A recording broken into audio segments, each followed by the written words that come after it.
Happy Friday, a Black Friday to each and every one of you all out there. I hope that you had a great Thanksgiving with friends, family. You had some great food, enjoyed some great fellowship, and some great sports. We had some actually pretty good football games on yesterday. Each game had their own kind of little moments of intensity there. College basketball was in fuego all day long and into the late night. I don't know if you guys caught that New Mexico game late night, but it was some great games on. And today we still have a lot of action. NFL, NBA, college basketball, college football, all of it's on today. And I've got a best bet for you guys in each one of the sports. This is the free three. Let's run down these plays. What's up, guys? It's your boy Nobling back with another DYF Bets video. I'm breaking down my favorite picks and plays of the day as we just try to get to the bag together and make that money. Yesterday, we were able to finish just over 500, a 3-2 day. It probably should have been a little bit of a better day, but overall, we'll take it. Caleb Williams, his passing attempts, we got it done. It was a little bit sweaty because in the first half, that offense couldn't put anything together,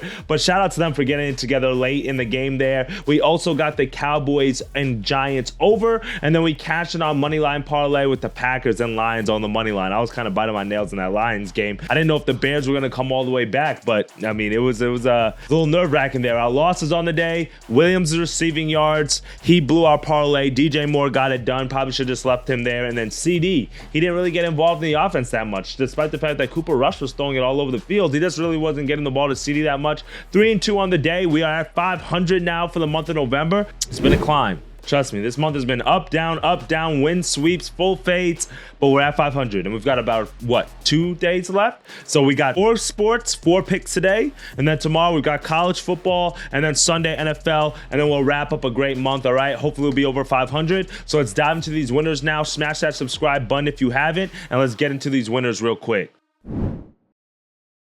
All right, let's get this party started. We're going to go first to the NFL, and we're going to go with Aiden O'Connell over 211.5 passing yards, minus 110 odds. Now, we've got the Chiefs versus the Raiders. We know what this game is. The spread is literally like 13, 14 points. I'm not laying that many points. Should the Chiefs beat them? Yes. Should they cover the spread? Yes. But right now, I don't think the Chiefs look that good. I get their record. They've been winning games up until last week where it finally kind of got back and bit them. But the Chiefs, for me, even though they're 5-0 at home, it's been a weak 5-0. They've been stumbling over their toes. They haven't looked as dominant as we've seen in years past. And when we saw them against the Panthers last week, it took literally like a game-winning field goal for them to beat the Panthers. But the reason why I like O'Connell here is because the Raiders will most likely be down. And when the Raiders are down, that means they have to throw the ball. They throw the ball over 60% of the time, which is one of the top near the league. O'Connell, this is not his first time starting. He's used to being a backup. He's used to coming into games and throwing the rock. But also the Chiefs run a lot of man defense. They ran a lot of zone against Gardner Minshew in the first game, more than regular. But Chiefs are one of the top teams in the NFL in running man-to-man coverage. And Aiden O'Connell, that's where he feels the most comfortable, is playing against man-to-man coverage. So because of that, I think he's going to rely on Bowers a lot, his go-to target. He's going to be able to throw the ball all over the Chiefs defense. I'm not saying they're winning the game. I'm not saying they're it's going to be a close game, but I do think they can cover the 13 points. And given the fact that this is primetime football, Fridays, Black Friday, everybody's going to be watching it. The Raiders are not just going to look to throw in the towel. O'Connell, he's familiar with this offense, and that this is a Chiefs defense that we've seen at times have been able to get torn up or carved apart. Look at that this year. Lamar Jackson, 273. Bryce Young last week, 263. Josh Allen the week before that, 262. Joe Burrow, 258. Kirk Cousins, 230. Bo Nix, 215. Brock Purdy, 212. The only people who went under this, Gardner Minshew at 209, and again, that's because they played a lot of zone defense. Baker Mayfield at 200, Justin Herbert at 179, a big run team, and Derek Carr, who sucks at 165. So literally every team has gone over this except for 3 guys, and Aiden O'Connell, he's a guy who's used to throwing this amount of time. He beat the Chiefs for 248 back in last year. I like this, 211.5, just a little bit too low of a number, kind of like the Caleb Williams read yesterday. For some such a low number, even for a team that's losing on a big spread. It forces them to throw the ball, which means more yards. His pass attempts are like 36. I don't want to lay that. We're going to take this for our first best bet of the day. Second best bet. Let's go over to the college basketball slate here, and I've got a money line parlay for you guys. 3 teams that should be able to get it done on the hardwood. Take BYU on the money line, Florida on the money line, Mississippi State on the money line. Parlay all 3. That gets you to plus 125 odds. Not Mississippi State football. They're playing Ole Miss in the Egg Bowl today. Mississippi State in basketball. Why do I like these teams? Let us start off with BYU. BYU is taking on NC State today, and BYU lost last night in overtime to an Ole Miss team that's very good. Very tough, hard-fought loss. That was their first loss on the season, 5-1. But this is a BYU team that's 29th in offensive efficiency, 63rd in defense, top 100 in effective field goal and turnover percentage. They can play really well. NC State, this is more of a rebuilding year for them, in all honesty. After their last loss was their first loss of the year to Purdue, and they're still going to be competitive. Kevin Keatts is a great coach, but they don't have some of the same weapons and veterans guys that they had last year, like they did with DJ Horn and some of the other guys that went on the Final Four run. They lost their last game to Purdue. That was their first loss of the season, but that was also their first step up in class and playing a team that was ranked under 200 in KenPom. Now they're facing another BYU team that's very solid, very strong. I expect them to get the win against NC State. Now, if we move over to the Florida matchup, Florida's a team that a lot of people have slept on.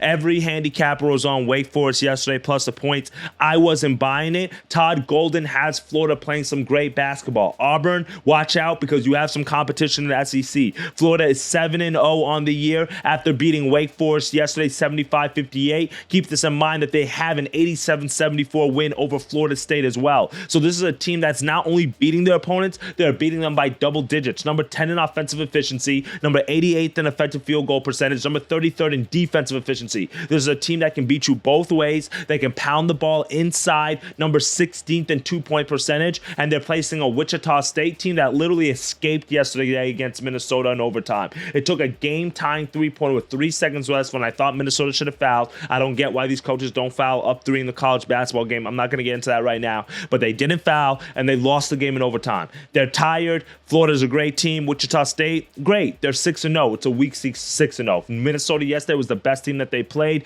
91st on KenPom. Florida is 12th on KenPom. I expect Florida to get the win here. That's pick number 2. Final and third pick, Mississippi State. The reason why I'm taking them today is because they take on a Butler team that's just not really good, in all honesty. Butler is 5-1 on the year, but they have a loss to Austin Peay. Austin Peay, 216th on KenPom, and they lost that game at home. They barely beat Northwestern yesterday, 71-69. Northwestern 67th on KenPom. Mississippi State, 18th, 5-0 on the year, 6-0, top 25 in both offensive and defensive efficiency. They should handle Butler today on a neutral floor. Take all three of these teams on the money line for a little money line parlay in CBB. Now, NBA action. A guy that we took the other night, and we're going to run it back today. Isaiah Hartenstein, over 10.5 rebounds, minus 125 odds. The reason why we like Hartenstein is because he's the big guy inside the paint right now for the Thunder without Chet Holmgren. We know he's injured. He's supposed to come back a little bit later on in the season, and Hartenstein is a guy that we're still going to get value on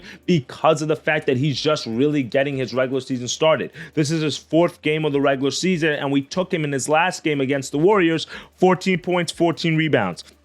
So if you want to take his points and rebounds line, I'm not opposed to it. In the 3 games that he's played thus far this season, 14 rebounds, 10 rebounds, 14 rebounds. The line's at 10.5, but they're playing the Lakers, who have Anthony Davis, which is a big guy on the inside, which Hartenstein is going to probably have to be involved in keeping him off the boards and even defending him. But also the Lakers, in terms of defensively, they're giving up the 3rd most rebounds per game to centers. I like Hartenstein today, over 10.5 rebounds. That's our NBA pick. All right, I went through those pretty quickly. There's 3 quick winners if we cover the NFL, CBB, and the NBA. In the NFL, we've got Aiden O'Connell over 211.5 passing yards. In CBB, Florida, BYU, Mississippi State on the money line. And then in the NBA, Isaiah Hartenstein over 10.5 rebounds. And for our college football play, our bonus play. A lot of plays out there, a lot of games going on today. I didn't really know what I wanted to take. I do lean Georgia Tech against Georgia, but that's just tough because Georgia's at home. But Jackson Dart over 312.5 passing yards for Ole Miss. Egg Bowl today, Ole Miss versus Mississippi State. Ole Miss is at home. But the reason why I like this play is because Jackson Dart, he's the reason why they lost that game last week against Florida. I'm just going to be honest. He had like 2 or 3 interceptions in the last 40 seconds. Get throws that he didn't need to make. He made the wrong reads. There were guys open. And now for Ole Miss, the chance of them getting an at-large bid into the college football playoff, I don't know. It's tough. 3 losses, it's tough, but it's possible because we saw bubble teams lose last week, and who knows what happens this week, right? But one thing you do know is in the college football playoffs, style points matters. I'm expecting Lane Kiffin to run it up today, beat this team by 35, 40 points. The spread's at 25.5. If they're going to cover that number, Jackson Dart's going to have to throw the ball unless they're just running it completely down Mississippi State's throat, which is not unlikely because Mississippi State sucks. They haven't won a single game in the SEC all season, but I like Jackson Dart today for this team to really rebound, for him to also, kind of take responsibility for that loss last week, but also to get the style points just in case there is an outside chance with 3 losses that they have, kind of a shot at large bid. Then you never know what happens. So we're going to go with that as our 4th and final bonus pick of the day. That's what we're smashing on this Friday card. Be safe out there, my friends. Appreciate all the love and support. I'll see y'all in tomorrow's video for a blitz session. Make sure you smash that subscribe button. And always, dictate your fate. Get to that cheddar. And I'll see y'all in tomorrow's video. It's your boy Noble Living. Let's have a day. Later, gang.